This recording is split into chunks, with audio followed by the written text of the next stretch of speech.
ಮನೆ ಕಟ್ಟಿದ ಮೇಲೆ ಗೃಹ ಪ್ರವೇಶಕ್ಕೆ ಒಂದು ಮಿನಿಮಮ್ 15ರಿಂದ 1 ತಿಂಗಳಾದರೂ ಬೇಕಾಗುತ್ತೆ ಪ್ರಿಪ್ರೇಷನ್ಸ್ ಮಾಡ್ಕೊಳ್ಳೋಕ್ಕೆ, ಶಾಪಿಂಗಿಗೆ ಮತ್ತು ಕಾರ್ಡ್ ಹಂಚೋದಕ್ಕೆಲ್ಲ. ಕಾರ್ಡೆಲ್ಲ ನಮ್ಮ ಹುಡುಗರೆಲ್ಲ ಸಪೋರ್ಟ್ ಮಾಡಿದ್ರು ಫೋಲ್ಡಿಂಗ್ ಮಾಡೋದಕ್ಕೆ. ಆಮೇಲೆ ನಮ್ಮ ಮನೆ ದೇವರು ಲಕ್ಷ್ಮೀ ದೇವಿಗೆ ಹೋಗಿ ಫಸ್ಟ್ ಕಾರ್ಡ್ ಕೊಟ್ಟು ಪೂಜೆ ಮಾಡಿಸ್ಕೊಂಡು ಆಮೇಲೆ ಹಂಚಕ್ಕೆ ಸ್ಟಾರ್ಟ್ ಮಾಡಿದ್ವಿ.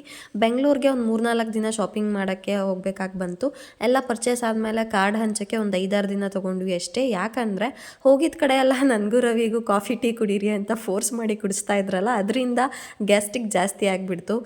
ಫ್ರೂಟ್ಸು ನಿಂಬೆಹಣ್ಣು ಜ್ಯೂಸ್ ಆದರೆ ಕುಡ್ಕೊಂಬಿಡ್ತಾ ಇದ್ವಿ. ಒಂದು ಗ್ಲಾಸ್ ನೀರು ಕೊಟ್ಟರೆ ಸಾಕಪ್ಪ ಅಂತ ಅನ್ನಿಸ್ತಾ ಇತ್ತು. ಬೇರೆ ಟೈಮಲ್ಲಿ ಹೋದರೆ ಓಕೆ, ಆದರೆ ಈ ಎಲ್ಲರ ಮನೆಗೂ ಹೋಗಬೇಕಾದ್ರೆ ಒಂದೇ ಸಮ ಕುಡಿತಾ ಇದ್ರೆ ಅದೊಂಥರ ಆಯಿತು. ಆವಾಗ ಎಲ್ಲರಿಗೂ ವಾಟ್ಸಪ್ ಮಾಡಿ ಸೆಂಡ್ ಮಾಡಿಬಿಟ್ವಿ.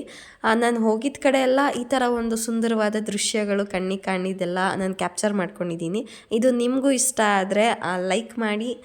Thank you.